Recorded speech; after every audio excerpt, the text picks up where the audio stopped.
The governing boards for some of Missouri's top universities gathered in St. Joseph this morning for critical discussions on next year's budget and potential funding cuts in the years ahead.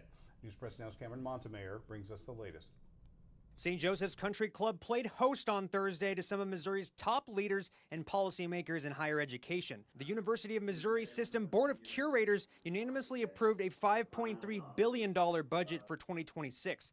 The UM system includes Mizzou, UMKC, Missouri S&T, and the University of Missouri St. Louis. The 2026 budget marks an 8% increase overall and includes a 3% jump in state core funding for all four major universities, including an additional $10 million for rural medical education. This is the sixth straight year increase in our state appropriation. There are many states that are not doing well in terms of their support for public higher education. Choi pointed to other top schools in the country like the University of Utah, Minnesota, and Maryland, all of which have seen state funding cut significantly by anywhere from 7 to 10% this year. A higher budget for the UM system comes despite critical questions about long-term support from the federal government in anticipation of spending cuts and reduced funding for higher education. But we don't like to cut programs because we believe everything that we do is important, but it's really time for us to prioritize.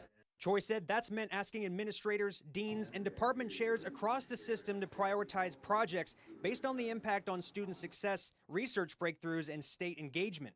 Just at Mizzou, we've had a $40 million reduction in its expenses, and we did that in a very short time frame. Approval of the budget was far from the only key move made on Thursday. Board members signed off on a $120 million Energy Innovation Center project for the University of Missouri-Columbia, as well as a transfer policy change that now allows students from any state to transfer from an accredited community college to Mizzou if they meet requirements, including 60 credit hours, an Associate of Arts degree, and a minimum 2.5 GPA, expanding from 9 states that were previously allowed. Missouri right now is a place where we have to seek students from beyond our own borders because of the peak of high school graduates they're going to see in the coming years. Cameron Montemayor, News Press Now. You can find a closer look at this story on our Facebook page and at newspressnow.com.